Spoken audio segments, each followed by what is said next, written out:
네, 오늘 8번째 시간인데요. 오늘은 이제 예고한 대로 변동성 모형을 볼 거예요. 처음에 여기에 있는 그림을 보면, 저게 한국의 그 증권산업의 문제, 그다음에 우리 대학의 취업률 문제, 뭐 이런 것들이 잘 요약이 되어 있는 어떤 암시라는 데이터가 되겠는데요. 여기 보면 파란색 선이 3년짜리 국채, 3년 만기 국채의 수익률이고요. 빨간 것이 10년 만기입니다. 이렇게 보면 대체로 첫 번째 특징이 이제 2007년부터 플러스를 해봤더니 이제 하향하는 이제 그런 모양이고요. 그 다음에 어떤 경우에 보면 이제 이렇게 3년짜리하고 10년짜리가 이렇게 갭이 크다는 이야기는 텀 스트럭처가 이렇게 스티프하다는 뜻이고요. 그 다음에 이게 붙어 있으면 이제 그냥 플랫하게 되는 거죠, 그죠? 그래서 이 텀 스트럭처가 플래트닝 하는 이 현상 때문에 상당히 이제 말이 많았었는데, 근데 어디로 갔든 2007년부터 쭉 최근까지 이 데이터를 보면 우리 증권 산업이나 아니면 뭐 보험이나 뭐 이런 운영업계도 마찬가지고요. 이제 증시가 별로 좋지가 않으니까 이제 거래가 급감을 하고요. 그래서 그쪽에서 이제 브로커리지 피, 그러니까 거래 수수료죠. 그것의 성장이 이제 완전히 이제 둔화가 돼서 이제 증권업계가 굉장히 이제 어렵고, 그거를 이제 그 수익을 못 내면 첫 해는 버티고 둘째 버티고 하다가 이제 자꾸 이제 어려워지면 또 사람을 못 뽑는 거거든요. 내보내고 못 뽑고. 그래서 저희가 작년 8월 졸업생하고 올해 2월 졸업생들을 보면 증권사에 들어간 사람의 숫자가 대폭 줄었어요. 그래서 한 5명 정도가 줄면 우리 취업률이 뭐 한 5%, 경금대 기준으로 볼 때 7% 이렇게 떨어지는 그런 구조라, 저희도 어떻게든 이제 증권 산업을 좀 살려보고 싶은 생각이 있어서 지난 주말에는 이제 그런 걸 가지고 워크숍도 지방에서 이제 교수들하고 업계에 있는 분들하고 이제 하고 왔는데요. 이게 그림이 보여준 또 하나는, 그럼에도 불구하고 증권사들이 60여 개가 문도 안 닫고 그냥 막 가거든요, 지금. 그래서 왜 그럴까? 어디선가 수익은 좀 내긴 내는 거죠, 그죠? 근데 그 수익을 내는 게 이제 채권에서 나오는 거예요. 이 수익률이 이렇게 쭉 떨어진다는 뜻은, 만기 수익률이 떨어진다는 이야기는 가격하고 이자율은 반대로 움직이니까요. 채권의 가격은 올라가잖아요, 그죠? 그러니까 채권 포지션에서는 어느 정도 수익을 내고, 그다음에 증권 수수료, 거래 수수료 쪽에서는 이제 굉장히 이제 박하게 되고, 이제 그런 이제 구조로 지금 돼 있어서 증권업계가 다시 증권 시장이 활성화가 되지 않고 선물 거래나 이런 것들이 활성화가 되지 않으면 다시 이렇게 좋았던 채권 쪽이 영원히 저럴 수는 없잖아요. 0%로 갈 수는 없을 거 아니에요. 지금 반등한다고 하죠, 그죠? 저기 반등하는 순간 이제 채권 포트폴리오의 가치가 떨어지는 것이 되기 때문에 이제 다시 한번 또 더 큰 샥 웨이브가 올 확률도 있겠어요. 어디로 갔든 우리가 보는 이자율은 시장 포트폴리오를 짜고 있을 때 리스크 팩터라고 이야기를 했습니다. 그죠? 이자율이 하락하면 채권의 가격이 올라가고요. 그래서 내 채권을 가지고 있으면 내 포트폴리오 가치가 올라가는 그런 구조라, 보다시피 크지는 않지만, 물론 이제 그림이 이제 이쪽에서 좀 이렇게 매그니파이가 돼서 많이 변동하는 것처럼 보이지만, 실제로 주식과 얘를 비교해 봤을 때, 주가와 이자율을 비교했을 때 어디가 얼마나 위험할까를 한번 이야기를 해보고 싶은 거예요. 그래서 이제 그 척도를 이제 이 밑에 일단 하나 표현을 했고요. 그것을 이제 오늘 이제 어떻게 저런 것들을 계산하느냐 하는 것들을 하는 게 이제 오늘의 주제가 되겠습니다. 여기서 보는 것처럼 3년물과 10년물의 volatility, 변동성은 대체로 보니까 한 0.8%, 연간 기준으로 볼 때 0.8%. 그러니까 연간 보면 이게 예를 들어서 1%, 그러니까 이게 1%라고 하더라도 현재 수준에서 이 표준 편차까지 높아봤자 2% 아니에요, 그죠? 2% 올라가는 거고 2% 하락할 수도 있다는 거예요. 변동하는 폭으로 보면. 그래서 실은 그렇게 크지는 않고요.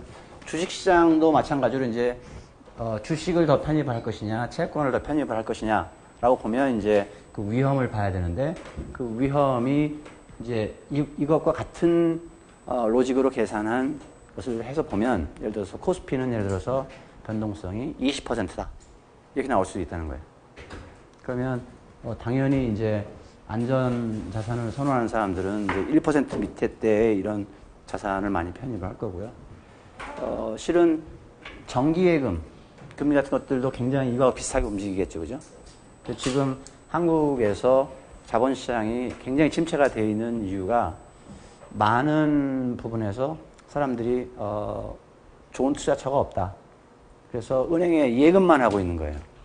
심지어 이렇게 재물을 가르치는 저도 제 포트폴리오가 뭔가 보면 대부분이 다 은행 예금인 것 같아요. 뭐 그런 정도고요. 요새 뭐 퇴직연금 많이 나오잖아요, 그죠? 공무원연금 때문에 우리 교수님들 중에 크게 미디어에서 시달리는 분도 물론 계시고 하시는데 공무원연금 그다음에 그거 외에 이제 사적연금으로 이제 퇴직연금이 지금 시장이 아직 활성화가 안 돼서 이제 많이들 이렇게 노력을 하고 있는데 퇴직연금도 여러분들이 예를 들어 퇴직금이라고 생각되는 부분들을 이제 쌓아가다가 퇴직을 하면 연금으로 받는 거잖아요. 그러면 얘를 잘 운용을 해서 나중에 적절한 걸 줘야 되잖아요. 그래서 보통 우리가 이제 소득 대체율이라고 하는데 여러분들이 은퇴하기 전에 3년 동안 예를 들어서 1억을 받았다. 그러면 은퇴를 하고 나서 연간 자기 이제 생애 주기 일정한 기간 동안에 7천만 원을 받는다. 이제 그게 실은 목표라는 거예요. 소득 대체율이 70%다. 네. 근데 지금 그게 턱도 없이 부족한 거예요. 그 이유가 퇴직연금 어디서 운용을 해야 되는데 퇴직연금도 마찬가지로 너무 이자율이 낮으니까 투자처를 발견을 못하고 다 은행 예금으로 들어가는 거예요. 그래서 은행이 잘해서 은행으로 돈을 맡기느냐 그게 아니라 그냥 은행에 놓고 그러니까 뭐 1,000만 원을 지금 맡기면 1년 후에 한 25만 원 받는 구조거든요. 그러니까 그거 25만 원 생각 안 하면 그냥 현금으로 가지고 있는 거랑 마찬가지라는 거예요, 지금. 그래서 어쨌든 시장이 변동성이 없으면 실은 더 안정적이고 그럴 것 같지만 금융상품이라든가 여러 가지 다른 측면에서 보면 적절한 변동성과 그다음에 이 모멘텀들이 변하는 이런 것들이 좀 반복이 돼 주어야 시장이 좀 역동적으로 될 수도 있다 하는 그런 역설적인 이야기도 할 수가 있겠어요. 그래서 강의 자료를 먼저 보시면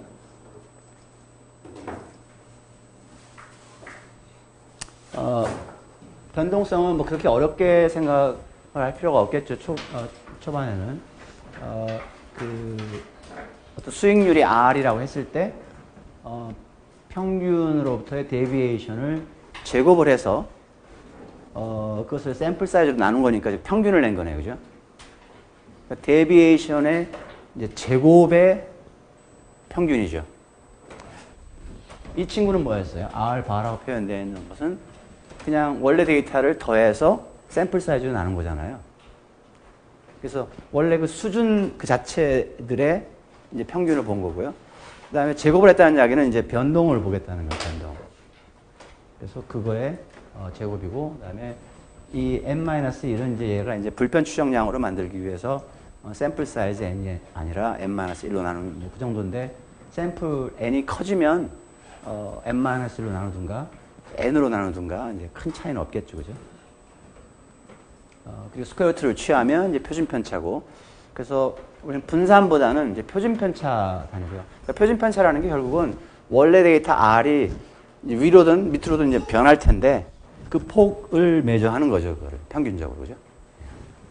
그러니까 평균적으로 매저하는 거예요, 평균적으로.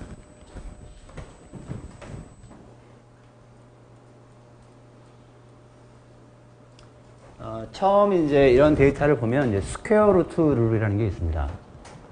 스퀘어 루트는 제곱근이죠, 그죠? 그래서 만약에 여러분들이 월별 데이터를 가지고 표준 편차를 구했다. 그러면 거기에 곱하기 12 아니죠. 이건 저거죠. 이거는 이제 평균이고, 평균이 이제 월별 평균 수익률이면, 이제 그걸 곱하기 11을 해서 연간 수익률로 이제 바꾼 거고요. 여기서 보면, 이 시그마라는 것이 월별 데이터를 가지고 계산한 표준 편차라고 하면, 거기에 연간, 그러니까 트레이딩 데이즈라고 보통 부르는데요. 연간 월이 몇 개나 있느냐? 12번이다. 그래서 스퀘어 루트 12를 곱해줍니다. 원래는 이제 이게 정확하게 이퀄이 아니고요. 저기 어프락시밋하게 돼요. 어프락시밋하게. 근데 그 로직은 여러분들은 뭐 크게 뭐 실익이 없으니까 연율화를 할 때는 월별 데이터를 썼으면 월별 표준 편차에 스퀘어 루트 12. 분기 데이터를 가지고 표준 편차를 구했으면 곱하기 스퀘어 루트 4. 그죠? 예. 그래서 연간이니까 연간 데이터로 계산을 하면 스퀘어 루트 1이니까요. 그죠? 그냥 1이네요. 그죠? 1. 일별 데이터로 계산을 하면 주식 수익률을 가지고 계산하면 일별 데이터로 그럼 일별 수익률을 계산을 해서 곱하기 스퀘어 루트 개장일수입니다. 개장일수. 거래된 날. 그러면 연간 보통 평균 토일은 일 안 하니까 한 255일 이 정도가 되겠어요. 뭐 252일, 255일 뭐 이렇게. 그래서 사람마다 데이터를 매조하는 프리퀀시가 다르고 그걸 통해서 계산하는 표준 편차는 스케일이 다르기 때문에 서로 비교하기 어렵잖아요. 그죠? 그래서 항상 비교를 할 때는 연율화를 시켜서 연간 개념으로 이야기한다 하는 거예요. 그래서 주식 시장이 변동성이 20%다. 그러면 연간으로 이야기한다는 거고요. 그럼 당연히 이제 우리가 미국 데이터하고 비교해 볼 때 미국 데이터는 뭐 연간 변동성이 15%다. 그럼 미국 시장이 좀 더 안정적으로 가는구나 이게 우리보다. 이제 뭐 그런 것들 이야기할 수 있고요. 아까 본 것처럼 채권 시장에서 의 표준 편차는 거의 1%도 안 되는 정도들이 많죠.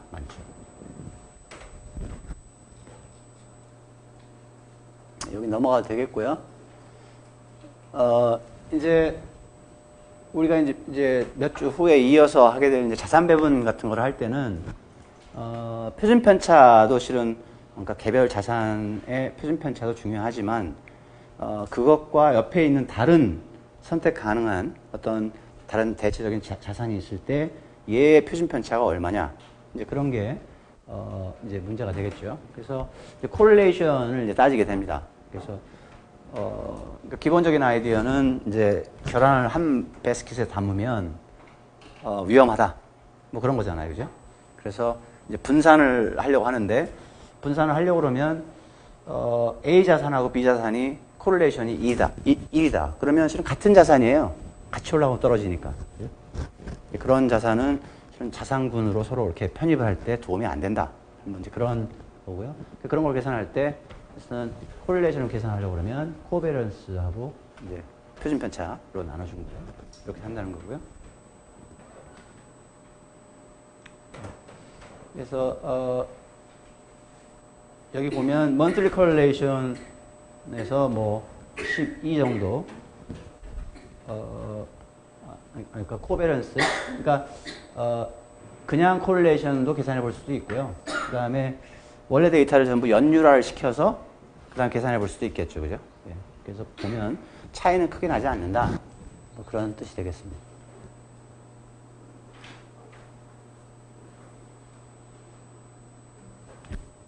그래서 그냥 월별 데이터를 가지고 그냥 계산한 코렐레이션이고 0.305고요. 코베런스 자체를 그 연율화 시켜서 그러니까 베리언스 컨셉일 때는 스퀘어 루트를 취하지 않고요. 그냥 11을 곱합니다. 그냥 12. 표준 편차이기 때문에 당연히 스퀘어 루트가 된 거고요. 이렇게 해서 코베런스하고 얘의 표준 편차를 가지고 딱 해보면 역시 마찬가지로 이렇게 나왔다. 왜냐면 이게 스케일 팩터밖에 안 되기 때문에 그렇죠. 스케일 팩터밖에 안 되기 때문에 콜레이션이 변하지는 않겠죠.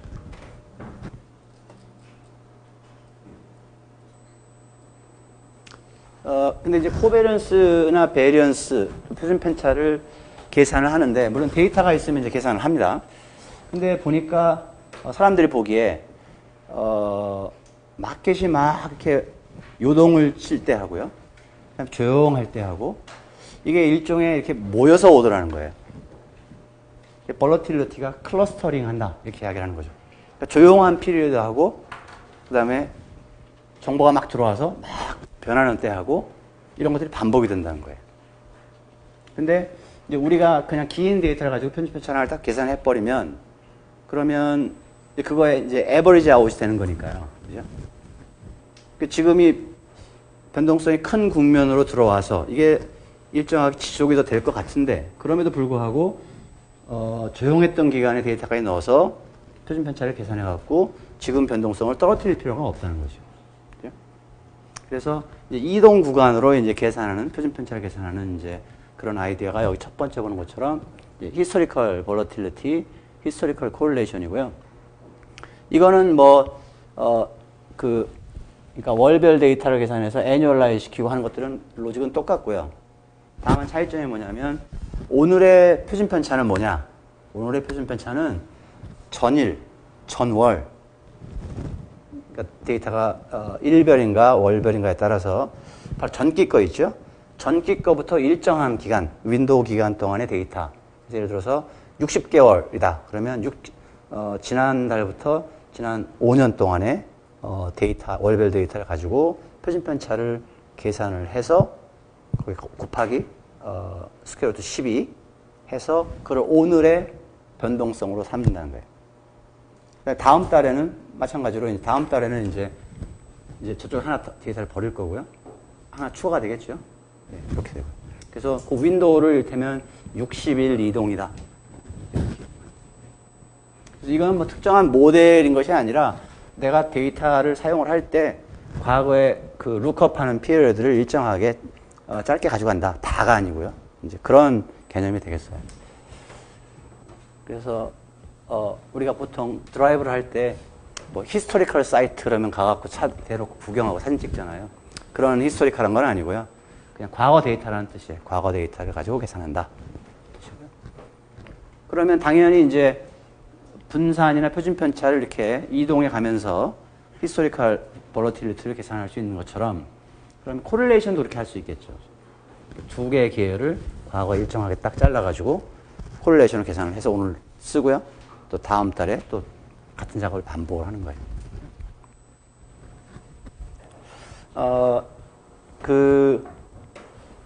여러분들 그 주식시장 이런 거와 관련된 리포트를 보면 180일 이동평균선 뭐 그런 거 하잖아요. 이제 그런 게 그거거든요. 어제까지가 있으면 주가가 이제 쭉 있을 거예요. 그 180 거래일 동안의 데이터들을 평균을 하는 거예요. 그래서 오늘에다 찍어요. 그래서 오늘 장이 그 값보다 위에 있는지 밑에 있는지 이렇게 보고, 그래서 그 이동평균선 그게 이제 이거를 이제 현재 가격을 이동평균선이 지금 그동안 갭이 이렇게 쭉 있어 오다가 이렇게 뚫었다. 또는 반대로 이렇게 쭉 내려갔다. 에 따라서 골든 크로스가 있느니 지금 산이 많으니 이제 그런 이야기를 하는데요. 그걸 보통 우리가 테크니컬 어널리시스라고 부르는 것들인데요. 그런 거 할 때도 실은 정확하게 같은 개념을 씁니다. 그냥 쉽게 생각하면 주가의 그 이동평균선이 예를 들어서 이렇게 가는데 이동평균선은 이제 아마 이렇게 갈 거예요. 이렇게. 이 이동평균선이 인포메이션이 있느냐를 생각을 해보면, 만약 여러분들이 이게 만약 180일 이동평균선이라고 했을 때 1일 이동평균선을 생각해 보는 거예요. 1일이면 바로 전날 가격이잖아요. 그 전날 가격으로 해버리면 어떻게 돼요? 이렇게 따라가겠죠. 그죠? 거의 비싸게 갈 거예요. 그죠? 그래서 그 과거에 내가 이 숫자를 만들기 위해서 몇 개나 데이터를 사용하느냐에 따라서 많이 사용하면 사용할수록 플랫한 선이 나오겠죠. 그래서 원래 데이터를 그냥 여러분들이 랜덤 워크를 이렇게 만들어가 이렇게 제너레이트 해놓은 다음에 이동평균선을 한번 그려보세요. 실제로. 그러면 이게 랜덤한 무브먼트임에도 불구하고 어떤 선이 스무드하게 그리면 이렇게 된단 말이에요. 이게 정보가 있느냐? 굉장히 착시를 가져올 수가 있죠. 그럼에도 불구하고 증권사 객장에 가보면 이동평균선이 치고 올라오는 그런 모습에 대해서 굉장히 그러니까 화면은 예뻐요. 화면은 예쁜데 그게 과연 정보가 될지는 알 수가 없죠.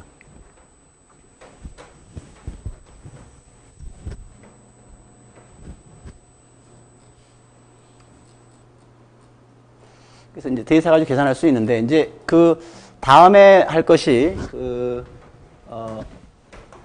EWMA라는 방식을 이제 이야기를 할 건데요. 이거는 Exponentially Weighted Moving Average예요. 그러니까 exponential이면 뭐 지수네, 그죠? 지수 가중 평균, 지수 가중 이동 평균. 예. 그러면 우리가 보통 이제 이거를 계산을 할 때 보면 과거의 일정한 개수의 데이터를 평균을 낸 거잖아요, 그죠? 그럼 평균을 하면 여러분들이 가만히 보면 어떤 숫자가 하나 보일 거예요. 여기에 1이라는 숫자가 보일 거예요. 1. 그러니까 모든 관측치들이 다 동일한 웨이트를 받는 거예요. 그죠? 근데 그 웨이트를 조금 조정을 해보자 하는 거죠. 그러니까 바로 전날 거는 좀 더 웨이트를 주고, 그 전날 거는 좀 덜 주고, 덜 주고, 덜 주고. 근데 그게 이렇게 직선으로 쭉 가면서 줄면 이게 아리스메틱한 웨이트고요. 얘가 지수적이라는 게 뭐의 1승, 2승, 이런 식으로 가는 거니까 이렇게 가겠죠. 그죠? 이렇게 가는 게. 그래서 가장 가까운 바로 전날 거에는 좀 더 웨이트가 크고 이쪽 더 과거로 갈수록 웨이트가 익스포넨셜하게 주는, 그리고 이게 히스토리컬 볼러틸리티의 개념이기 때문에 이렇게 이동해서 계산한다고 그랬죠. 그죠? 그래서 무빙 에버리지. 그래서 실무에서는 많이 쓰는 방법입니다. 그래서 이 실무에서 많이 쓰는 방법이 있고, 그 다음에 이제 우리가 모형 베이스도 오늘 좀 볼 거예요. 모형 베이스도. 근데 모형 베이스 된 것들은 아주 복잡한 것까지 여러 가지가 있는데, 실제로 이제 이런 것들을 의사결정 시스템에 채택을 하기 위해서는 이런 계산은 항상 돼야 됩니다. 그러니까 오늘 제가 예를 들어 신한은행에 접속을 해서 오늘 내가 딱 계좌 이체하면 될 수도 있고 안 될 수도 있다. 그런 시스템을 쓸 수가 없다는 거예요. 거기 들어가면 항상 돼야 되거든요. 그죠? 변동성은 항상 계산돼야 되는 거예요. 그렇다고 그러면 어떤 복잡한 이제 계량 모형이 있는데 데이터에 따라서 어느 날 나도 이해를 못하는 어떤 이유에 의해서 갑자기 파라미터가 추정이 안 되는 날이 있어요. 너무 오비어스한 날인데 추정이 안 될 수가 있어요. 그렇다고 그날 의사결정을 안 할 수는 없는 거잖아요. 그죠? 그래서 이제 이 모델이 그런 어떤 계량적인 모형하고 프로퍼티가 거의 비슷해 보인다 하는 이제 그런 것 때문에 이제 이걸 이제 많이 쓰고 있고요. 그래서 핵심되는 이제 그 위험 관리 솔루션, 리스크 매니지먼트 하는 그런 툴에도 이제 저런 것들이 실무적으로 많이 쓰이고 있는데, 단점은 뭐 당연히 이게 그냥 과거 데이터를 임의적으로 잘라서 이렇게 쭉 계산하는 방법이기 때문에 얘가 미래에 무슨 값일까는 알 수가 없는 거예요. 미래에 무슨 값일까. 그래서 미래의 값이 뭘까를 이야기하려고 하면 두 가지 방법이 있겠네요. 하나는 가장 최근에 계산한 게 앞으로 일정 기간 지속되겠다. 이렇게 플랫하게 예측을 하든가, 아니면 더 멀리 예측을 해야 되면 그럼 과거 전체를 가지고 계산한 그 평균이 어디 있다고 했을 때, 그래서 이 방식에 의해서 이렇게 변동성 이렇게 계산하면 과거에도 이렇고요. 그러면 이렇다고 예측을 하든가, 아니면 과거의 평균을 봤더니 이 정도다. 그러니까 나는 얘가 이렇게 가겠다. 이렇게 가겠다. 이렇게 가겠다. 이렇게 이야기하는 게 한 방법일 거예요. 그죠? 근데 어느 것도 실은 내가 정당화하기 힘들죠. 그죠? 그냥 내 스토리인 거예요. 내 시나리오인 거예요. 근데 이제 어떤 계량 모형이 있으면, 계량 모형은 일정한 다이내믹스에 의해서 움직이기 때문에 이제 예측이 가능하겠죠. 그죠?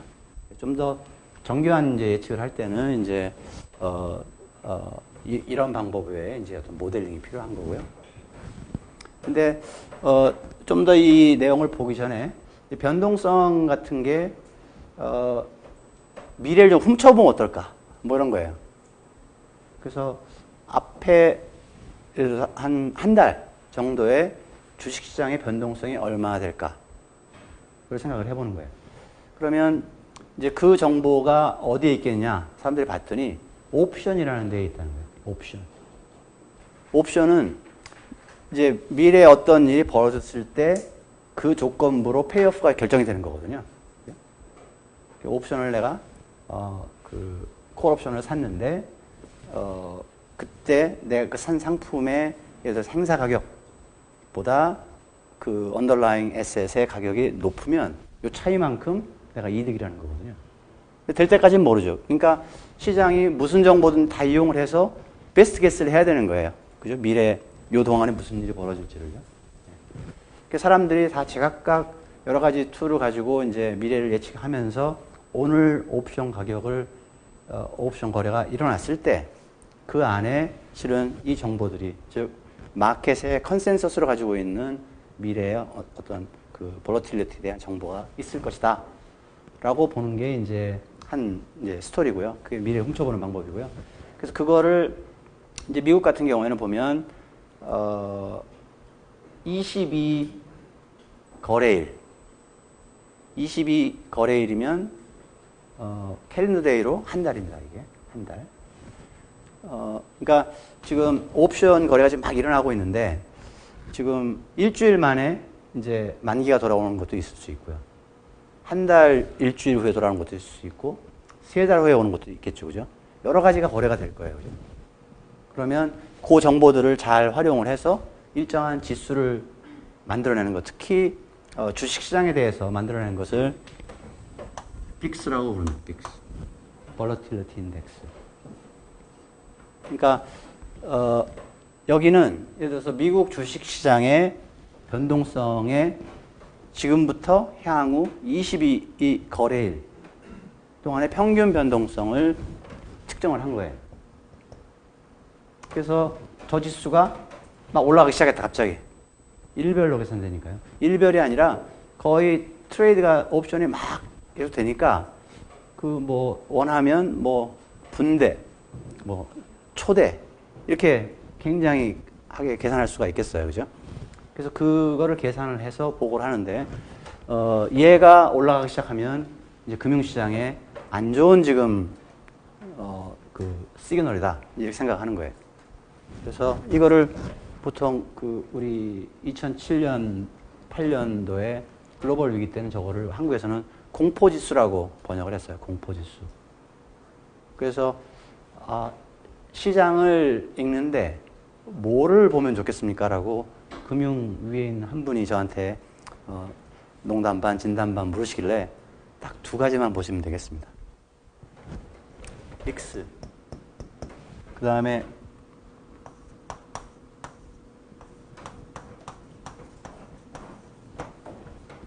CDS 스프레드. 크레딧 디폴트 스왑이거든요. 그러니까 예를 들어서 우리 한국의 국채에 대해서 이런 파생 상품이 있는데 이제 기준된 어떤 금리가 있다고 했을 때 예를 들어서 미국 국채 10년물이다. 그랬을 때 한국 국고채 5년짜리는 얼마나 더 가상금리가 붙어야 되겠냐는 거예요. 근데 이게 크레딧 디폴트 스왑이기 때문에요. 한국 정부도 망할 수 있다고 보는 거죠, 이 사람들이죠. 국가의 신인도에 따라서 저게 국가의 신인도가 떨어지면 이제 올라가는 거예요, 이게. 그래서 이게 평소에 예를 들어서 뭐 한 150 정도, BP 정도, 1.5% 정도에서 관리가 되고 있다가 이제 그런 위기가 일어나면 뭐 500 BP, 5% 가상금리가 붙고 이런 일들이 벌어지는 거죠. 지금은 거의 붙어 있습니다, 이게. 근데 그래서 우리나라에 대해서 외국의 금융시장이 어떻게 보고 있냐 하는 것은 우리나라 국고채 이 CDS 스프레드를 보면 되는 거고요. 저거를 시시각각으로 보려면 뭐가 필요해요? 블룸버그 터미널이 필요하거든요. 블룸버그 터미널은 1년 동안 한 대 설치해서 이렇게 유지하는 게 2,500만 원이에요. 그래서 제가 그만큼 돈이 없어서 지금 못 사고 있는데 회사에 가면 삼성증권 이런 데 가도 아마 트레이딩 부서에 하나 정도밖에 없을 거예요. 한 층에 하나라든가 뭐. 그래서 거기는 이제 실시간으로 이제 이 스프레드가 막 이렇게 어디가 튄다, 그리스가 튄다 그러면 이제 그런 게 막 속보로 막 지나가니까 이제 의사결정을 빨리빨리 해야 되는 사람들은 그걸 봐야 되겠죠. 그죠? 그 다음에 얘는 이제 미국 시장이 지금 어떤가를 이제 보는 거고요. 그러니까 미국 시장을 보는 이유는 사람들 가만히 봤더니 미국 시장과 한국 시장이 동조화가 심하다. 미국의 악재가 벌어지면 바로 한국에 영향이 온다. 뭐 이런 것들이 있다고 하면 이제 보게 되겠죠. 근데 그것보다도 이제 보통 그 외국, 한국도 마찬가지지만 그 이런 증권이나 이런 쪽에 보면 애널리스트도 많지만요. 애널리스트는 대부분은 그 인더스트리, 그다음에 개별 종목들을 보는 사람들이에요. 그 반면에 또 한 부류가 있는데 이코노미스트들이 있어요. 이코노미스트. 그래서 이코노미스트들은 실은 올해의 뷰가 뭐냐 지금 전 세계가 지금 그래서 이제 세계 선행 지수를 봤더니 세계 경제가 지금부터 향후 1년 동안은 주저앉는 방향으로 가겠다 하는 거고요. 뭐 인디아 팩터가 어떻게 되느냐, 뭐 중국 팩터가 지금 어떻게 움직이고 있느냐 이런 걸 이야기하는 사람들이 이코노미스트예요. 그래서 경금대 나온 사람들이 하기에 정말 좋은 거고요. 그 미래에셋 증권에서 이코노미스트를 하던 사람이 그 양반 젊었을 때 제가 봤는데요. 그제 만났더니 대표이사가 됐더라고요. 이코노미스트도 대표이사가 되더라고요. 그러니까 괜찮죠, 그죠? 경제학은 잘 택하신 거고요. 그래서 어쨌든 근데 얘도 결국 변동성을 가지고 만든 그 지표고요.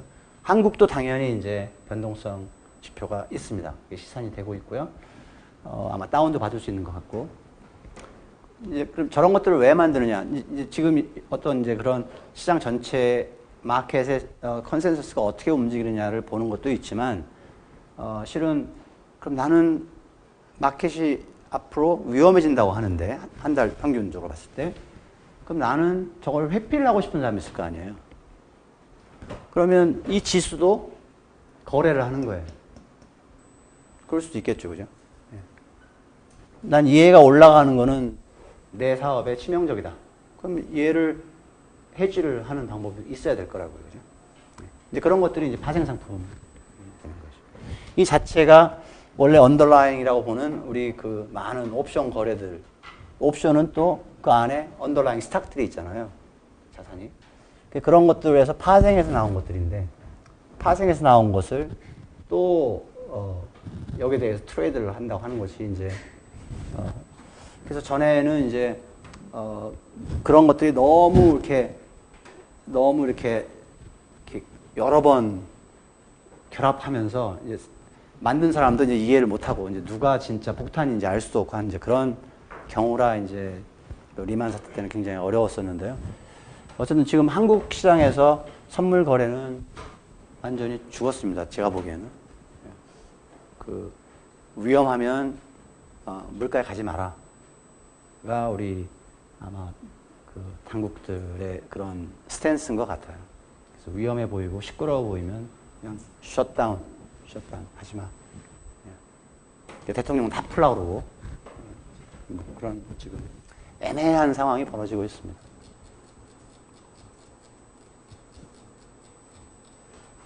네, 이거는 이제 뭐 특정한 데이터를 가지고요. 뭐 어떤 데이터인지는 뭐 여러분들 뭐 이제 보면 되지만 그냥 아이디어가 뭐냐면 이제 historical volatility를 계산을 할 때 내가 과거 lookup period를 짧게 보느냐 길게 보느냐에 따라서 당연히 짧게 볼수록 더 volatility가 클 거고요, 그죠? 그 다음에 이거를 60으로 키우면 좀 더 스무드하게 간다. 뭐 그런 게 되겠습니다. 그래서 모든 데이터를 다 써버리면 그냥 한 선이 나오겠죠, 그죠? 한 선이.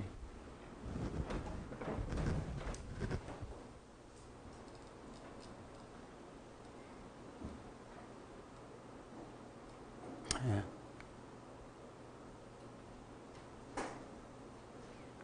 그냥 혹시 여러분들이 그냥 제가 이때 안식년을 가서 만든 거거든요. 2002년도에. 그래서 데이터 여기서 끄는 건데요. 이게 historical volatility고요. total return continuously compounded거든요. 그래서 이게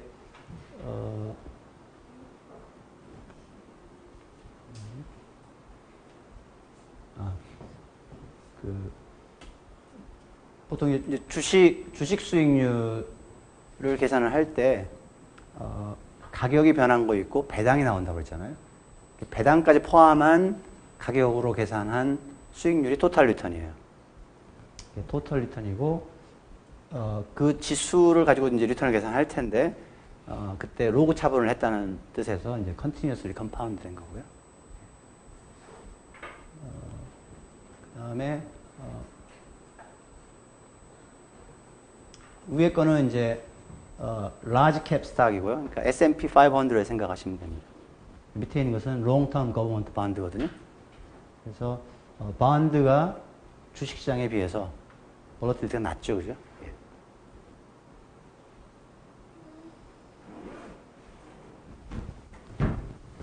파란 선이 미국의 대형주, 그다음에 빨간 선이 채권, 롱텀 번드고요.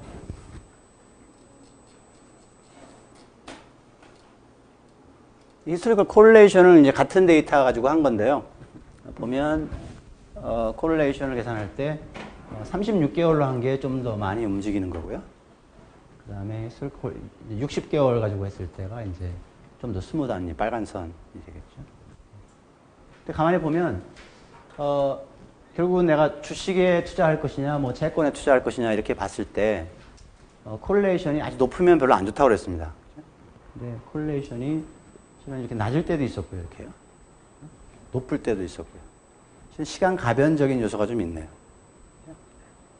근데 이 시간 가변적인 요소는 순전히 내가 몇 개월을 가지고 계산했느냐 이것 때문에 변한 거거든요. 원래 나는 그냥 데이터를 이만큼 가지고 그냥 표준 편차 계산한 거예요. 근데 우연히 샘플링 에러가 있어갖고 이쪽에서는 다르게 계산된 거죠. 그죠? 그래서 이 자체가 어떤 스트럭처를 가지고 움직이는 건 아니라는 거죠. 아까 이야기한 것처럼. 그래서 이건 계량 모델이 아니라 데이터를 그렇게 하면서 만든 거고요. 그래서 한번 예를 들어서 이제 어떤 일이 이렇게 낮은 게 이렇게 콜레이션이 이렇게 뚝 떨어지면 뚝 떨어졌던 어떤 에피소드가 있을 거 아니에요. 그러면 그 에피소드가 얘가 윈도우니까 그 윈도우 안에 있는 동안은 계속 그 데이터가 활용이 되겠죠. 그래서 이렇게 가는 거예요. 이렇게. 한번 높아지면 또 이렇게 가고요. 그래서 이게 마치 이게 박스 같다. 이게 박스 같다. 그래서 이게 박스 이펙트라고 부르다. 또는 그 책 출판을 할 때 옛날에 기술이 없을 때는 이렇게 블러하게 번진 것처럼 출력도 되잖아요. 선명하게 포커스가 안 맞춰지고. 고스트, 고스트 이펙트라고 부르기도 하고 박스 이펙트라고도 부릅니다.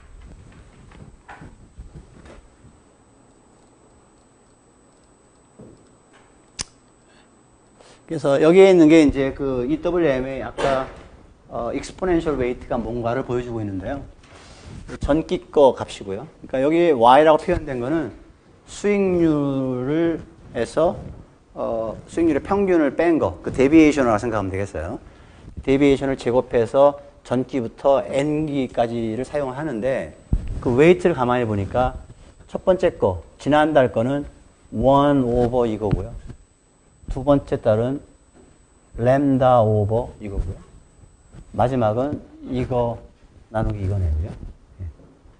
그래서 램다가 1보다 작으면 뭐 0.97, 뭐 0.95 뭐 이런 이제 1에 가깝지만 1은 아닌 숫자가 되겠는데 그러면 이제 그 이렇게 하면서 y의 0승, 1승, 2승, n-1승이잖아요. 그래서 exponential weight예요. 램다가 1이면 뭐가 되죠? 전체를 더한 거, 제곱을 더해서 평균 낸 거네요. 그죠? n으로 나눈 거죠? 예, 그런 뜻이 되겠습니다.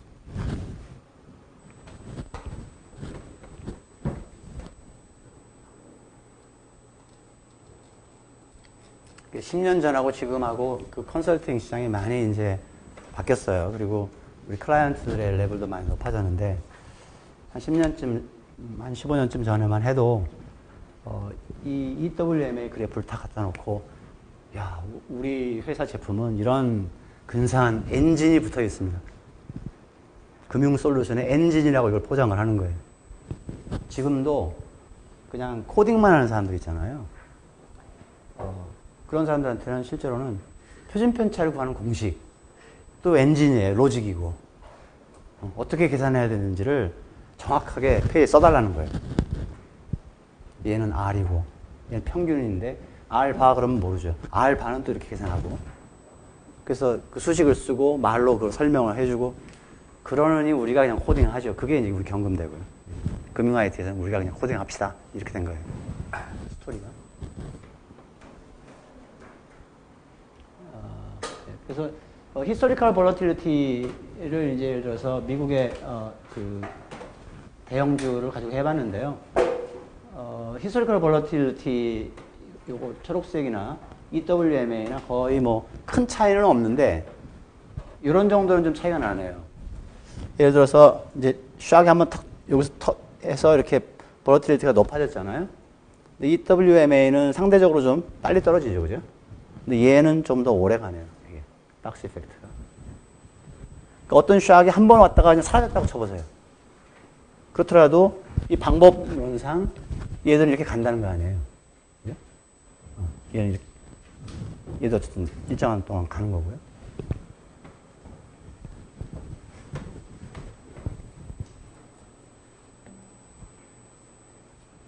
그래서 이게 이제 그 지난번에 시험에서 한번 물어봤던 게 이건데요.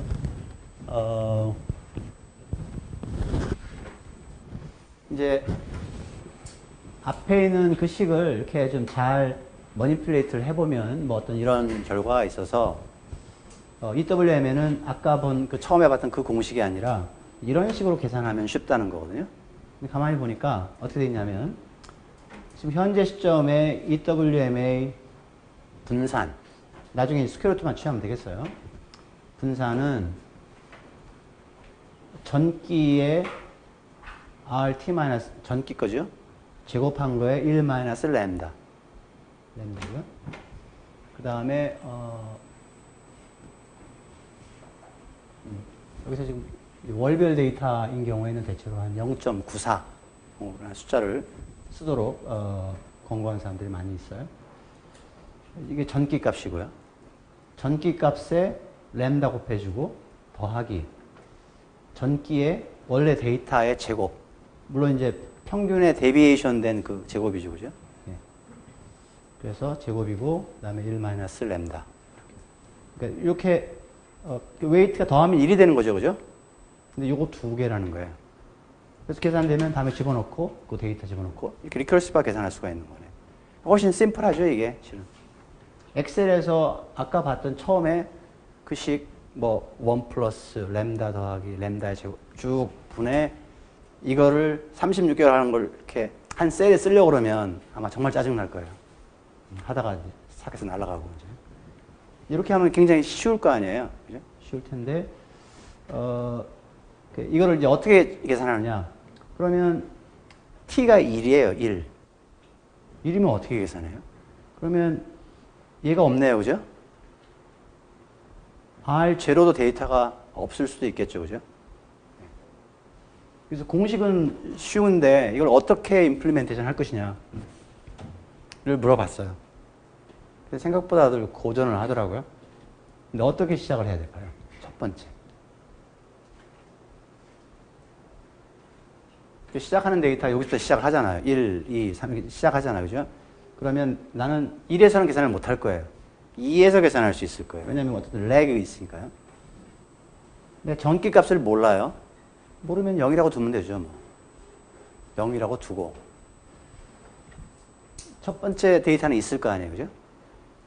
첫 번째 데이터는 있으니까 걔를 제곱해서 램다가 있으니까 뭐 계산 되겠네요. 그죠? 그렇게 해도 되고 아니면 그 첫 번째 거는 어쨌든 뭐 요거만 쓸 수도 있겠어요. 요거만. 그래서 일단 얘가 계산되면 들어가잖아요. 그래서 forward를 시키면 결국은 이제 이거의 효과는 자꾸 줄어들 거고요. 이제 얘가 플레이를 할 거기 때문에 금방 따라간다는 거예요. 이게. 그래서 이게 어떻게 시작되는지 제가 보여드릴게요. 좀 더. 그러면 이제 코베리언스도 물론 계산할 수가 있겠어요.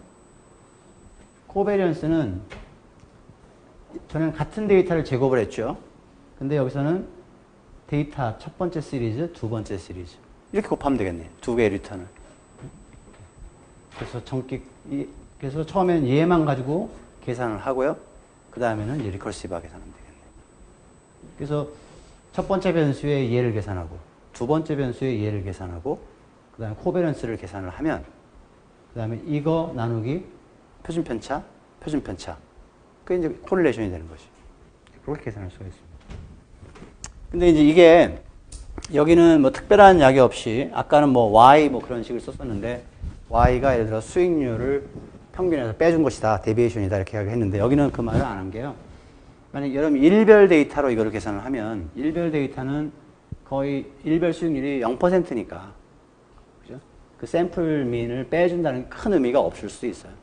그래서 이제 일별 데이터를 염두에 두고 그냥 이렇게 썼는데, 일별 데이터가 아니라고 하면, 이제 평균이 0이 아닐 수도 있으니까, 이제 여기까지 얘기를 하고 한번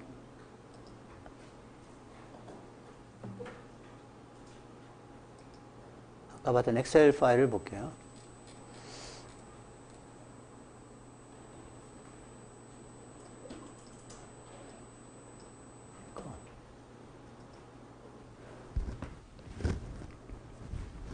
그러니까 처음에 이제 이자율이잖아요. 이자율이면 그때 이야기한 것처럼 분산을 계산할 때는 이제 안정적인 계열을 가지고 다룬다. 그렇게 이야기했었죠. 그래서 얘가 그냥 퍼센트로 표시한 수익률들이기 때문에 그 일반적으로 이 데이터는 테스트를 해보면 불안정식 계열로 되기 때문에 얘를 안정적으로 먼저 만드는 거예요. 그래서 안정적으로 만들려고 그러면 뭐 4.76%를 한 번 더 로그 차분을 시켜버리면 그럼 가속도가 되겠네, 그죠? 그래서 이자율의 변화, 이자율의 가속도. 이게 무슨 의미인지 이제 전혀 센스가 없으니까 여기는 로그 차분을 안 하는 거예요. 이자율에 관해서는. 퍼센트로 표시된 거는 그냥 차분한다. 이렇게 생각하면 되겠어요. 그래서 실업률도 그냥 차분을 하면 돼요. 실업률도. 로그 차분을 해도 물론 그렇게 뭐 나빠지지는 않습니다. 근데 어쨌든 얘는 이제 차분을 할 거고요. 그래서 어떻게 했는가 하면 처음에 출발점을 얘에 대해서 계산한다 그러면 이 데이터가 있잖아요. 그러면 처음에는 저 위에 보니까 B 16, 15 16 마이너스 15 차분을 계산했네, 그죠? 요거의 차분을 계산한 게 뒤에 거죠, 그죠? 곱했습니다. 그게 아까 봤던 코베런스 식에서 전기에 처음에 이니셜라이즈 할 때 그걸 계산한 거예요. 그래서 걔를 일단 이니셜 밸류로 쓰고요.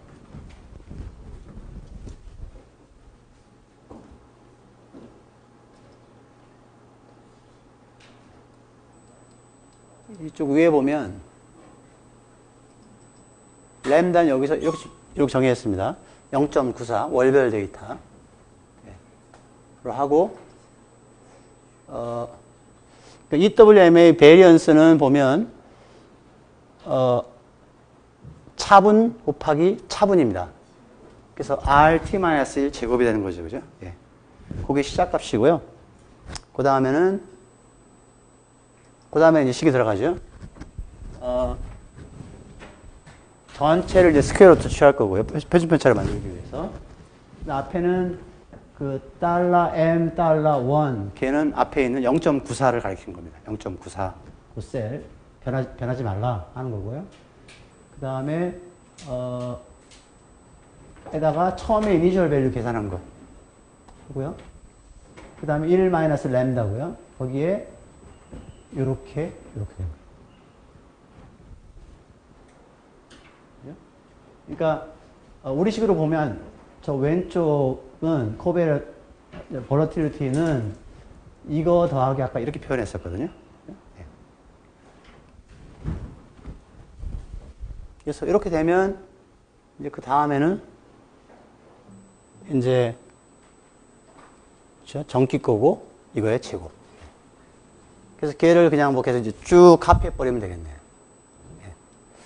그래서 베리언스 계산하고 볼러틸리티 스탠다드 데비에이션 스탠다드 데비에이션, 요거는 코베리언스. 그렇게 되니까 이제 코릴레이션은 이제 얘 나누기 얘니까요. 예. 그다음부터는 이제 쭉 변하는 것이. 그래서 실제로 그림을 봤더니 예. 3년짜리 우리 국채, 10년짜리 국채의 변동성이 이렇게 변한 거고요. 그 다음에 코릴레이션을 계산해 보니까 처음에 좀 부정확할 거예요. 그죠? 부정확하지만 바로 와서 계산돼서 이런 모양이 다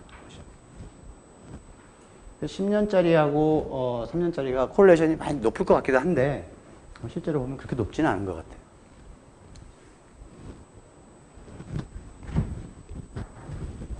그래서 이렇게 타임 베리ing하게 계산 안 하면 그러면 뭐 평균적으로 이런 선이 계산되겠죠.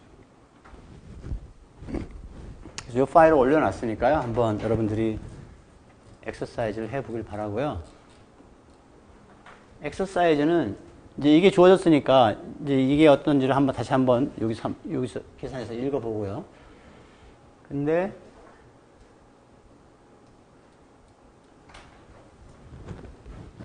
여러분들도 과제를 내서 예를 들어서 이렇게 하지 말고 그냥 원하는 주가 2개. 그래서 예를 들어서 삼성이 지금 상장이 된 데가 어디죠? 전자하고 증권도 상장이 되겠네, 그죠? 그래서 삼성전자하고 삼성증권하고 데이터를 다운을 받습니다. 원하면 일별이든 원하면 주별이든 아니면 그 다음에 뭐죠? 월별이든. 그래서 여기다가 삼성전자 주가, 여기다가 삼성증권 주가 이렇게 쭉 했어요. 그리고 그냥 요거만 딱 바꿔준 속에 딱 바뀔까요? 바뀌긴 바뀌겠죠. 연동이 돼 있으니까. 바뀌긴 바뀌는데 여기는 지금 먼슬리 데이터 기준으로 해서 램다를 0.94로 정했고 우리 강의 자료를 보면 여러분들 일별 데이터를 쓰면 또 다른 숫자가 있을 거예요. 아마 좀 더 큰 숫자가 있을 거예요. 0.97인가? 좀 확인하기 바라고요. 그렇게 해서 계산을 하는데 조금 코드를 바꿔야 됩니다. 네, 그렇죠? 주식은 컨티뉴어스 컴파운드 리턴을 계산할 수가 있잖아요. 그죠? 그 전에는 이자를 할 때는 요거에서 요걸 뺀 걸 가지고 사용했잖아요. 근데 요번에는 그 포뮬라를 어떻게 해야 돼요? 로그를 취해서 네. 그래서 로그 이거 나누기 이거 또 같은 거 그래야 제곱이 되겠죠. 무슨 말씀 하겠어요? 네. 그걸 바꿔줘야 됩니다. 그러니까 해주면 데이터만 바꿔주면 되지 않겠느냐? 실은 그렇지는 않은 거예요. 그래서 그런 걸 계산을 해봤어요. 그럼 뭐가 재밌을 것 같아요? 그냥 일단 계산을 해봤어요. 뭐 코릴레이션도 나오고 볼러틸리티도 나오겠죠. 보는 거예요. 예를 들어서 이건희 회장께서 응급실에 실려간 날 이게 어떻게 변했는지 볼 수 있죠. Why not? 그 다음에 지난 분기에 삼성 어닝 쇼크가 왔죠. 이번엔 더 온다면서요. 그죠? 그래서 뭐 CJ E&M에 그 악재가 있었는데 악재가 뭐 밖에서는 이제 이익이 한 200억 나겠다라고 생각을 하고 있는데 실제로는 85억이 난 거예요. 반토막이 난 거예요. 그거를 미리 이제 애널리스트한테 뿌리고 뭐 이제 대가를 받았겠죠. 그래서 그 특정한 주식을 가지고 있던 사람들이 뺐다는 거 아니에요. 손실을 미리 피한 거예요. 그래서 그 실적이 발표되면서 그 CJ E&M의 주가가 신문을 보니까 9.5%인가 빠진 거예요. 근데 그거를 미리 털고 나온 거죠. 잠재적인 손실을 한 거예요. 그게 이제 우리가 이야기하는 내부자 거래. 그 다 구속감이에요. 다 고발이 됐어요, 지금. 어쨌든 우리는 뭐 그냥 사후적으로라도 그러니까 여러분들이 시스템이 있어갖고 야 삼성전자가 이렇게 한다고 그러면 과연 증권 같은 삼성이라는 이름을 쓰고 있는 증권이 얼마나 영향을 받는지. 그래서 코릴레이션이 갑자기 또 팍 튀었다. 올해 어닝 쇼크 이후로 커졌다. 그러면 내가 포트폴리오를 담을 때 증권에서는 대형주가 삼성일 거고요. 전기전자에서도 대형주는 삼성일 거고. 하다 보니까 내 포트폴리오에 편입이 돼 있어요. 근데 콜레이션이 팍 높아지면 실은 나는 리스크가 커진 거잖아요. 그런 거를 볼 수가 있다. 그리고 오래전에는 이제 어떤 회사에 그룹사가 있는데 왜 우리 그룹의 주식들은 동반 이렇게 저조하냐?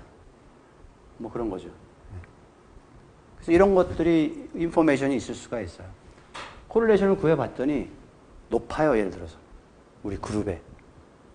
그 하기는 그러니까 동반 술렁거리는 거잖아요. 그러면 우리 그룹의 계열사들 편성이 다이버시파이가 안 돼 있다 이게. 우리가 너무 비슷비슷한 것끼리를 회사를 여러 개 벌려가지고 가고 있다. 합칠 건 합치고, 그다음 신사업부는 새로 만들고, 이런 이야기도 할 수가 있을 거라는 거죠. 간단한 숫자긴 하지만, 뭐 엑셀로 작업할 수 있는 거지만 그런 인포메이션들을 볼 수가 있습니다.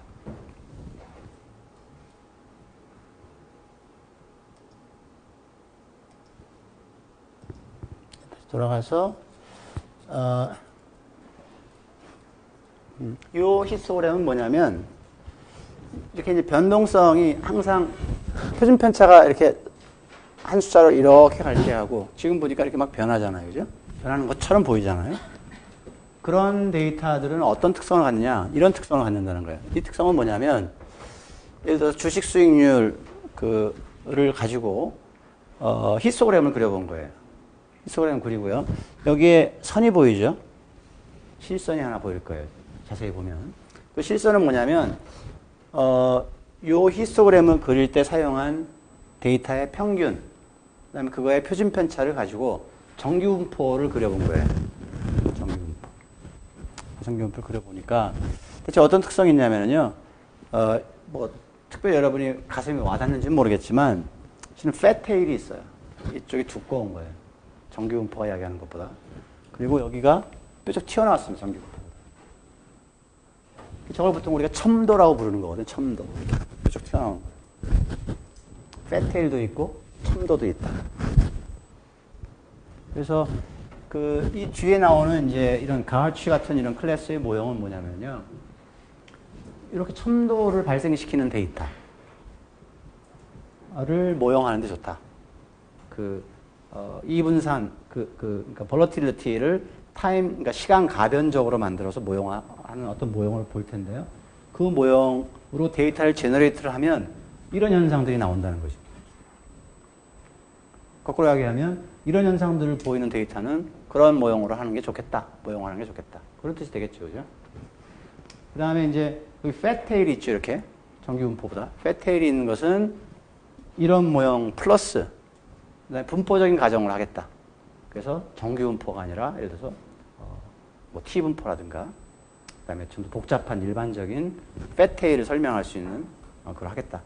그래서 뭐 가치, 노멀 그게 보통 가장 스탠다드한 모형이고요.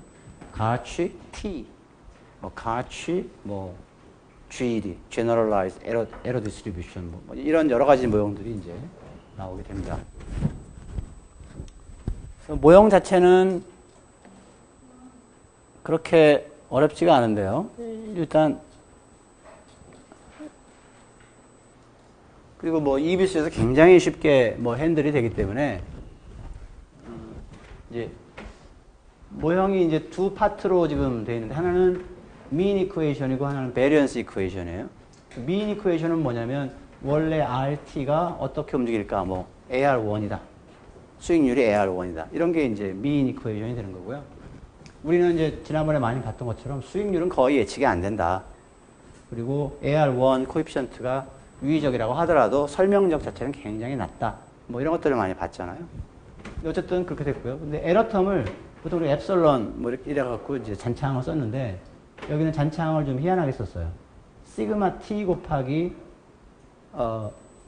얘가 두 번 꺾어진 거거든요. 크사이입니다. xi 해서 크사이로 x입니다. 크사이 t. 크사이 t는 표준 정규 별량이라고 되어 있네요. 그리고 시그마 t면 이제 t에 대해서 시그마가 볼러틸리티가 움직인다는 거잖아요. 근데 시그마가 얘가 랜덤 베리어블인 건 이해를 하겠는데 어떻게 얘가 랜덤 베리어블일까? t가 있는. 이제 그게 처음엔 좀 와닿지가 않죠, 그죠? 근데 여기에 있는 이 generalized, 그러니까 일반 자기 회귀 조건부 이분산 모형. 이름이 굉장히 깁니다. 그래서 그냥 짧게 써서 garch 이렇게 부르는 거거든요. garch 모형이라는 것은 그러니까 이 시그마 t를 정의를 할 때 이렇게 컨디셔널하게 디파인 하는 거예요. 그래서 뭐냐면 그 엡실론 t를 이렇게 표준정지 변량하고 시그마 t로 구분해서 곱하기 꼴로 쓰고요. 그 다음에 이 엡실론 t는 버티컬 바가 있으니까 컨디셔널이거든요. 컨디셔널 on 여기는 이제 요거는 psi 이렇게 된 거예요. psi라고 있는데 psi t-1 이건 이제 정보 집합이라고 생각하면 되겠어요. 그래서 전기까지 정보가 주어졌을 때 그 조건부로 현재 시점 엡실론은 즉 이렇게 곱하기 꼴로 되어 있는 것은 전기 운파한다 이거거든요.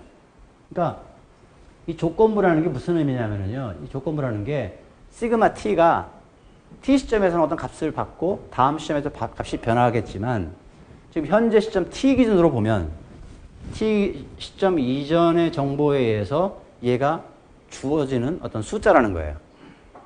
일단 숫자가 주어지면 걔는 알고 있는 거죠. 그죠? 그래서 얘가 t 시점에 이미 알려져 있는 것으로 구성을 해버리면 얘 기대값을 취해보면 당연히 상수 곱하기 평균이 0인 친구니까 0일 거고요. 그죠? 0이 됩니다. 그 다음에 얘 분산을 계산해보면 얘 분산을 계산해야 되는데 t 시점에 알려져 있는 숫자라고 하면 제곱이 돼서 나오겠죠. 그 다음에 이 psi t가 분산이 뭐라고요? 1이라고 그랬죠. 그러니까 이렇게 되는 거예요. 이렇게 쓴 이유는 이제 나중에 요거 자체만 끌고 다니면서 모형화를 할 수가 있어요. 그래서 일부러 세퍼레이션 시킨 거고요. 이제 그것을 생각을 안 하면 그냥 얘가 컨디셔널하게 이렇게 분포한다. 나중에 얘가 컨디셔널하게 t 분포한다. 뭐 이렇게 바꿀 수도 있겠습니다. 근데 보면 그러면 이 시그마 t라는 게 어떻게 결정되느냐? 여기서 결정이 되는 거예요. 분산 이쿠에이션 결정이 되는데 시그마 t 또는 시그마 t 제곱입니다. 여기는 이제 얘가 조건부 이분산인데 얘가 이제 볼러틸리티가 되는 거고요. 그죠? 헤테로스케데스틱하다는 것은 이 관측치들의 분산이 동일하지가 않다는 거예요. 저희 같으면 어떤 상수의 분산을 가지면 얘는 호모스케데스틱한 거죠. 동분산, 호모스케데스틱 베리언스를 볼러틸리티를 갖는 거고 얘가 시간 가변적이면 이제 헤테로스케데스틱 이분산성이에요. 그래서 근데 걔가 어떻게 결정되는 걸 봤더니 얘는 상수 더하기 계수에다가요 전기의 얘값, 전기의 얘값을 제곱한 거예요. 근데 그게 레그가 1, 2, p까지 있네요. 그 다음에는 얘 전기값에 베타가 있고요. 그 다음에 레그가 하나, 둘, 셋, 넷, q가 있네요. 그래서 얘가 가치 PQ 모델이에요. 가치 1 모델 그러면 요거 하나만 있는 거고요. 상수 더하기 요거 하나만 있고 다 0이고 요거 하나만 있고 나머지는 0인 거죠. 여러분들이 프랙티스에서는 실은 이게 1인 경우들이 대부분 데이터를 설명을 합니다. 그래서 뭐 다른 거 걱정할 필요는 없고. 그래서 저런 구조로 되어 있는 이제 모형이고요. 그래서 다시 쓴 게 이제 요건데요. 맨 위에 있는 라인이 분산이 이렇게 결정되는 모형이다 하는 거고, 여기서 상수인 알파 제로가 있고 알파 1, 베타 1이 있는데 저 파라미터들이 어떻게 되는가에 따라서 이게 이제 이상하게 될 수 있고 하는 이제 그런 상황이 되는데, 우리가 분산이 있다고 하더라도 얘가 폭발적으로 가지는 않을 거 아니에요. 그죠? 기본적으로는 시그마 t는 시간 가변적으로 움직이지만 얘는 안정적으로 움직인다고 생각을 하는 거예요. 그래서 거기에 대한 리스트릭션을 줄 거고요. 대체로 그 리스트릭션이 우리 데이터하고 맞습니다. 그래서 알파 1과 베타 1을 더했을 때 걔가 1보다 작으면 베타 t는 스테이셔너리하다, 안정적이다. 그러니까 이렇게 가기도 하고 내려오기도 하고 이렇게 간다는 거예요. 그러니까 이렇게 익스플로드하는 일이 없다는 거예요. 그 다음에 알파 1하고 베타 1이 둘 다 제로면 알파 제로만 남네요. 그죠? 그럼 상수인 분산을 갖는 케이스예요. 상수인 분산. 근데 아까 가치 분산이 이제 이렇게 갔다 했을 때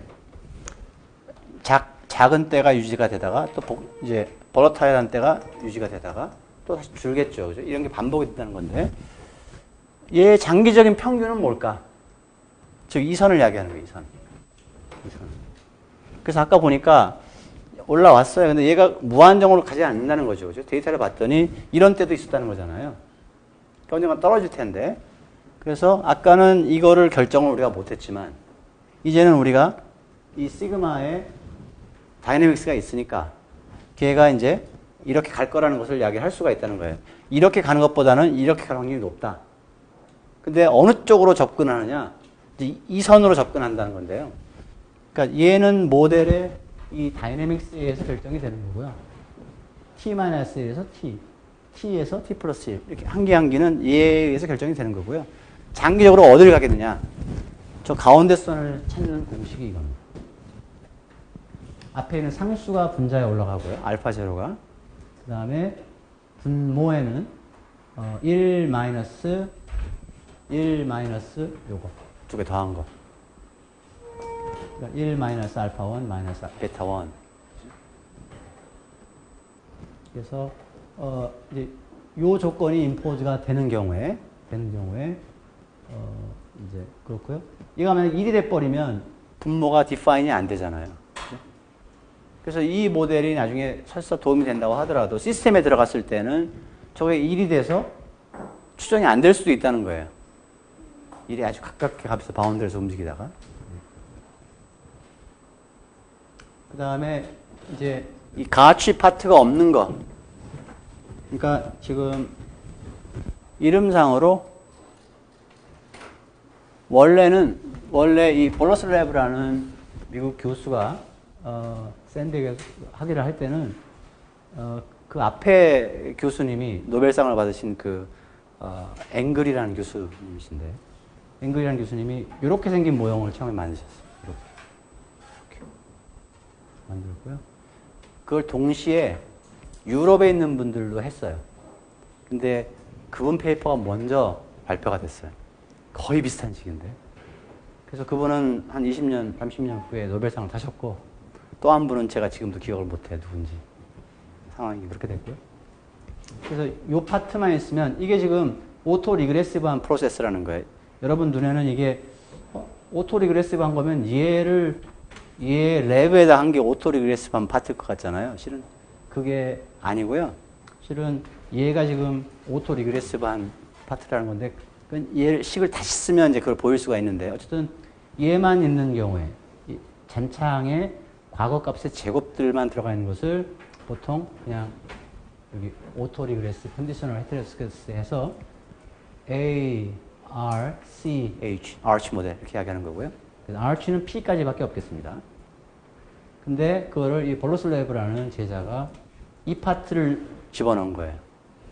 근데 그 모티베이션은 뭐였냐면 처음에 이제 앵글이라는 그 교수님은 이 데이터를 가지고 그러니까 이 모델을 가지고 뭘 분석하려고 했냐면 인플레이션율을 분석하려고 했어요.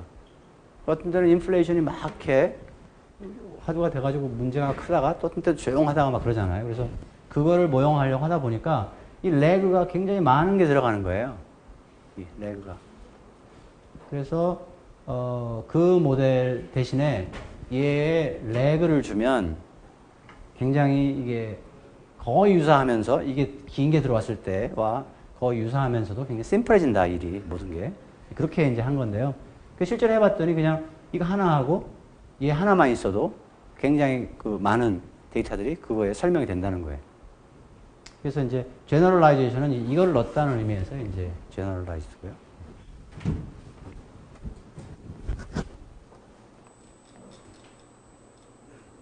그래서 요 포뮬라 그다음에 요 정도는 여러분들이 기억을 하는 게 좋겠어요. 얘는 안정성 조건이다 하는 거고요. 얘는 장기적인 분산. 그래서 얘를 컨디셔널하게 변하는 어떤 가치의 분산 시그마 t의 궤적이라고 하면 얘는 일종의 그냥 t가 없는 시그마라고 생각하면 되겠어요. t가 있는 시그마. 그러니까 모델에 근거해서 계산할 수 있는 이제 그런 값이 되는 거고요. 그죠? 쟤를 다른 말로 부를 때 뭐 혹자는 이제 베이스라인 볼러틸리티다. 베이스라인 장기 언컨디셔널 베리언스나 표준 편차의 컨셉이다 라고 해서 베이스라인 볼러틸리티 그다음에 컨디셔널 볼러틸리티 조건부 변동성 이렇게 부릅니다.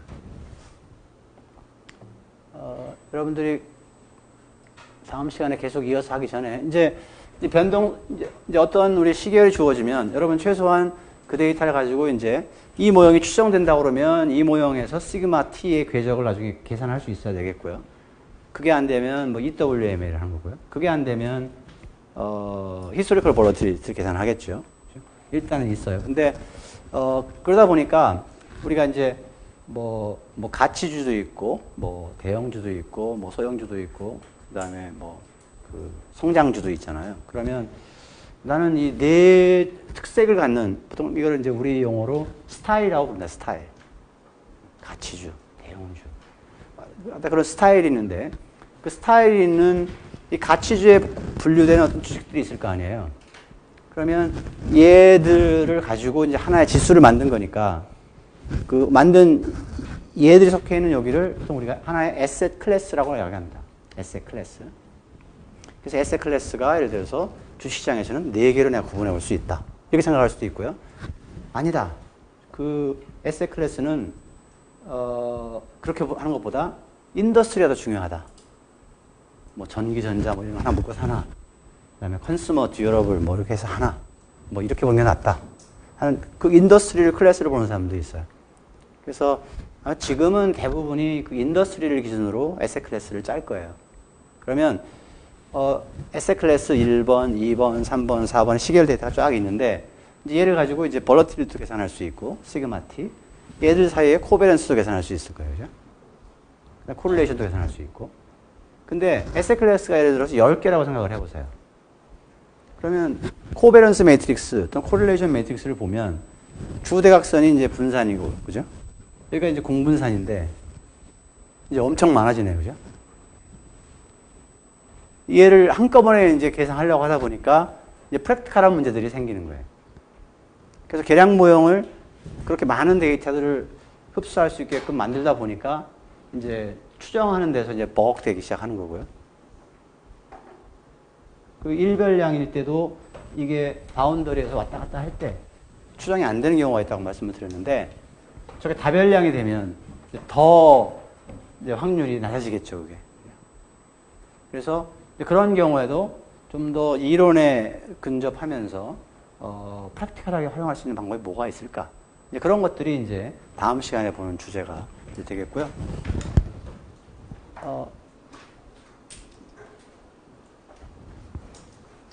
그래서 우리가 지난번 했던 데이터를 한번 볼까? 잠깐만요. 이게 팩터 데이터인가요?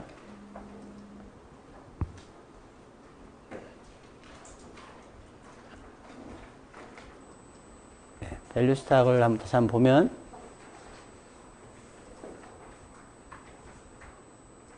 이렇게 생겼었잖아요. 그죠?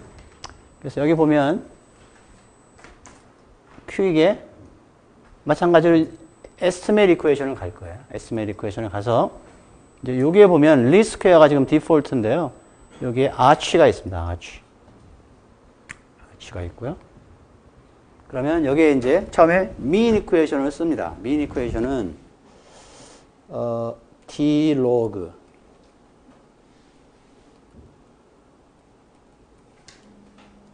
value stock. 그러면 value stock 지수를 가지고 계산한 continuously compound return이 되겠죠, 그죠? 상수를 넣을 거고요. AR1이 있는지 모르니까 mean equation에서는 그래서 자기회귀, 1차 자기회귀 모형을 세팅을 해봤어요, 일단. 자기회귀 효과가 없으면 그냥 C만 넣어도 되죠. 상수만 하라고. 그 다음에 밑에 보면 여기에 이제 모델이 뭐 가치니 뭐 threshold arch 뭐 여러 가지 이제 베리에이션이 많은데요. 여기 보면 arch 파트가 1이고 가치 파트가 1이다 이렇게 나왔죠. 그래서 이게 1이기 때문에 아까 P, Q를 1로 세팅을 했다는 거예요. 그래서 여기에 해당되는 것들의 개수들은 아까 보면 베타 1, 베타 2, 베타 3 이런 것들이고요. 여기에 해당되는 것들의 거는 알파 1, 알파 2 이제 그 개념이 된다는 거고요. 그 다음에 이제 에러 디스트리뷰션이 이제 노멀이 기본적인 거죠. 기본적인 거고. 그 다음에 이제 얘를 바꿀 수도 있겠어요. T분포나 선택을 하면. 그 다음에 여기에 설명 변수도 들어갈 수가 있겠어요. 예를 들어서 밸류 스탁이 왜 갑자기 볼러타일해졌느냐? 거래량이 급감했다. 급등했다. 모를 수도 있겠죠. 그죠? 전월에 또는 전일의 거래량의 변화율.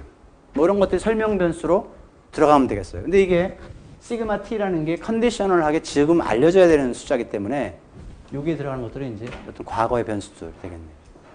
그래서 volumes of trade가 중요하다. 거래량이 중요하다. 그러면 거래량의 변화율 같은 것들이 여기에 만약에 V가 거래량이라고 하면 얘도 마찬가지로 뭐 로그 차분을 하든 해서 T-1 그렇게 해주면 얘도 아까 봤던 가치식에다가 추가적인 거로 들어간다는 거예요.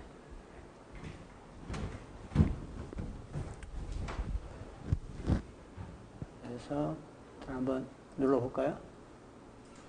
눌러봤더니 이제 어려운 상황이 벌어졌습니다. 어려운 상황이. 상수는 유의적이라고 하고 민 이퀘이션에서 AR1 개수는 우리가 생각했던 것처럼 유의적이지 않네요. 그죠? 여기에 있는 게 아까 알파 제로 코에피션트고요. 요게 알파 1. 요게 그러니까 잔차의 레그의 제곱이라고 되어 있네요. 그죠? 그러니까 걔가 지금 알파 1이고 얘가 베타 1이에요. 근데 이 코에피션트는 이론적으로 0보다 커야 됩니다. 0보다 커야 되는데 0보다 작게 나왔잖아요. 그러니까 얘를 왜 항상 플러스로 만드냐면 또 얘도 마찬가지고요. 얘 두 개가 0이라고 하면 이제 얘만 남을 거 아니에요. 그럼 얘가 이제 분산이거든요. 분산이 마이너스가 될 수가 없잖아요. 그러니까 얘는 항상 0보다 커야 됩니다. 얘가 항상 0보다 클 때 또 다른 것들이 마이너스가 부호가 잘못 붙으면 또 갑자기 분산이 컨디셔널하게 마이너스가 될 수도 있겠죠. 그죠? 확률은 낮다고 하더라도. 근데 어쨌든 여기서는 지금 그런 제약 조건이 만들어가 있고 우리가 생각하는 거 좀 다르게 얘가 0이 나왔고요. 그러면 이제 이게 실제로 0이라고 하면 이걸 못 그린다는 거 아니에요, 이거를. 그죠? 그 다음에 여기 보니까 뭐 어떤 부호가 다르게 유의적이면서 이거 더해봤더니 1보다 크네요. 그죠? 이런 일이 벌어지는 거예요. 그러면 이제 이건 답이 아니네요. 예를 들면 원래 모델에서. 그러니까 우리는 이제 시계열 시간에 이 모델에 대해서 배우고 가지만 실제로 컨설팅에 들어가 보면 이런 일이 벌어지는 거예요. 이거 어떻게든 설명을 해야죠. 그죠? 그래서 뭐 최악의 경우에는 아까 말한 것처럼 뭐 EWM이라고 하고 하는 것들이 이런 거에 대한 frustration이 되겠습니다. 근데 어떤 데이터들은 예를 들어서 여기 있는 것은 지금 월별 데이터인데 일별 데이터로 해보면 또 안 그렇게 나올 수도 있어요. 일별 데이터는. 그래서 저게 진짜 그럴까? 그럼 일별 데이터 또 테스트를 해보는 거예요. 주별 데이터도 해보고.